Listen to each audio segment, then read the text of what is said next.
Hello दोस्तों।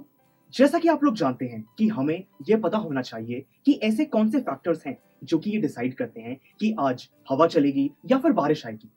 दोस्तों, clouds कैसे फॉर्म होते हैं और उनसे बारिश कैसे गिरती है, ये जानना बहुत जरूरी है और यही हम इस लेक्चर में पढ़ने वाले हैं।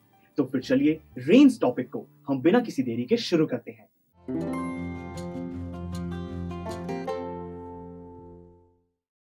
दोस्तों, क्लाउड्स की फॉर्मेशन को समझने के लिए चलिए पहले एक एक्टिविटी परफॉर्म करते हैं। सबसे पहले आप लोग एक प्लास्टिक की बोतल लीजिए, उसके अंदर थोड़ा सा पानी डालिए और उसे धूप में रख दीजिए।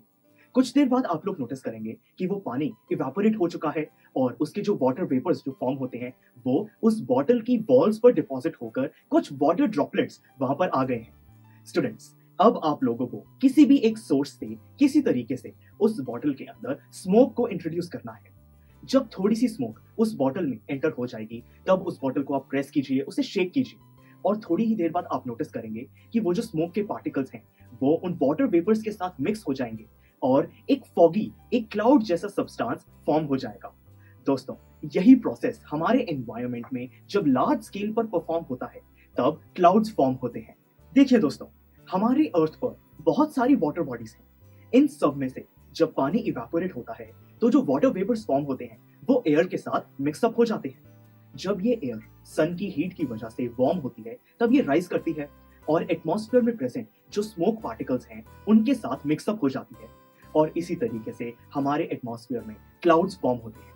अब दोस्तों, ये जो क्लाउड्स हैं इनके अंदर ये जो वाटर वेपर्स हैं, जब इनकी कॉन्सेंट्रेशन इंक्रीज होती है तो कंडेंसेशन के प्रोसेस से ये गैस का बबल हमारा लिक्विड में कन्वर्ट होता है और इसी तरीके से हमारे अर्थ के सरफेस पर रेन आती है, क्योंकि ये जो वाटर ड्रॉपलेट्स हैं ये अर्थ के सरफेस पर गिरती हैं पानी की फॉर्म में।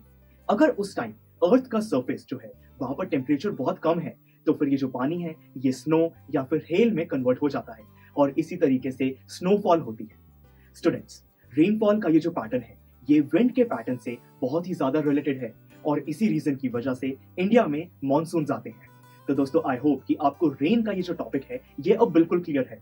नेक्स्ट लेक्चर में हम बात करने वाले हैं एयर पॉल्यूशन के बारे में। अब आपको ये तो समझ आ चुका है कि एयर हमारे नेचर में इतने सारे नेचुरल फिनोमेनॉन्स को इन्फ्लुएंस करती है, तो इसीलिए ह्यूमन एक्टिविटीज की वजह से ये कंजर्व क्यों नहीं हो पा रही है। ह्यूमंस ने ऐसे कौन से प्रोसेसेस को ऑप्ट करना शुरू किया है जिसकी वजह से हमारी एयर पॉल्यूट हो रही है, ये हमें पता चलेगा नेक्स्ट लेक्चर में। इसीलिए मिलते हैं अगले लेक्चर में। आई एम श्योर स्टूडेंट्स, आपको ये लेक्चर बहुत ही पसंद आया होगा। तो अगर आप अपने हर कंसेप्ट को इतने ही मजेदार और इंटरेस्टिंग तरीके से क्लियर करना चाहते हैं तो डाउनलोड कीजिए हमारी PuStack ऐप, जहां पर आपके लिए और भी बहुत सारे ऑप्शंस अवेलेबल हैं, जैसे कि sample papers, back exercise solutions, written answers and much more. So what are you waiting for? Download the app now.